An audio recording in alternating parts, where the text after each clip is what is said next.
Hey y'all, I ain't gonna lie, it feels uncomfortable doing this video because look at me, I'm red, bloodshot red, just got done working out, but I'm like, I cannot wait. Come on, this is what these videos are about. Do I need to be perfect? Do I need to look perfect? No.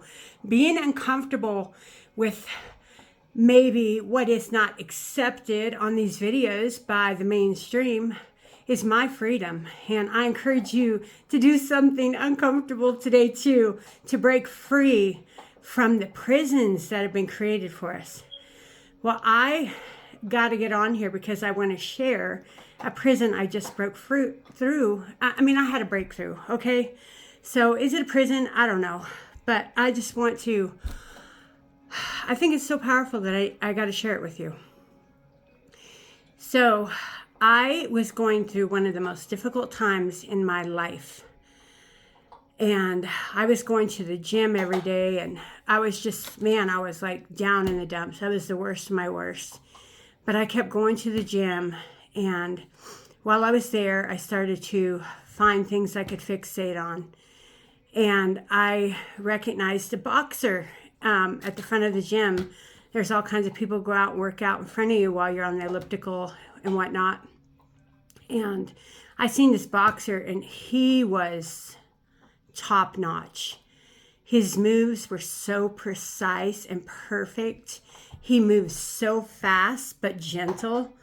And I was just fixated on him. And I would watch other people come that were boxers, and I looked at him, but I was like, yeah, this guy is interesting.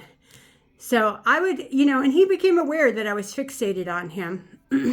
But it was only because he was so magnificent, right? So then I noticed another person in the gym that I would always notice. And what I noticed about him was that he was just very poised and had this magnificent torso. I'm being real. Like, he had this long torso, and it was just so attractive to me. So I would always notice his presence out of all the people in the gym. And then there was another person. And this person that I'd noticed, there was something about him. There was strength. And I didn't really know what it was, but I was completely fixated on him as well.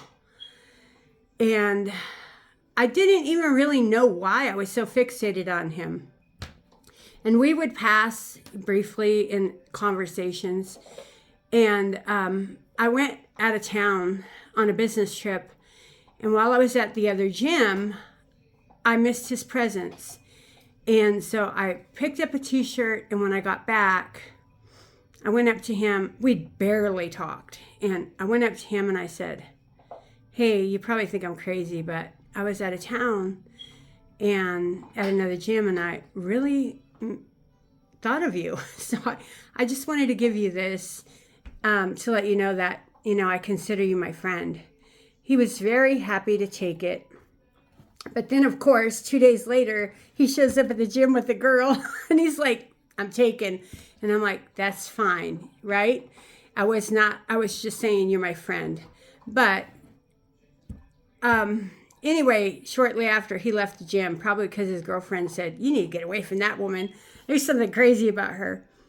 But later, now this has already been 2 years, and I had a revelation this morning.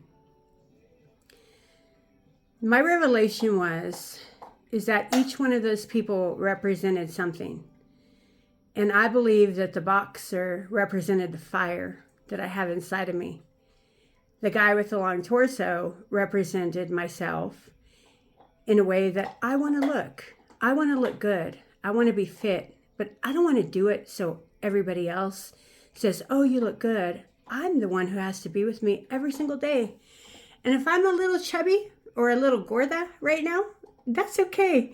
Because I've actually kind of enjoyed just being myself and not having to please anyone. And so, but there is a true essence of me that says, I want to be fit and healthy. And then the other person represented something that I needed, something that represented strength, honor, and loyalty. And that's what I seen in him. And he was the pillar of that, my healing in that point in time. I seen every one of them, not for really their looks, but their essence. And I seen the true nature of him. And in a sense, he was my prince. He was my shining armor. He rescued me from the depths of the darkness just by being present. And so my message is, if you see somebody staring at you, instead of thinking it's just creepy, maybe get curious and say, I wonder what they see in me that they really like, or I wonder what they see in me that they need right now for their healing. Isn't that amazing, right? Like, how can we change all of these things that have been made into something wrong, into something that we can support each other with? I didn't need to take him and own him or make him mine. I just needed his presence of strength, honor, and loyalty in my life at that time. How does it get better than this?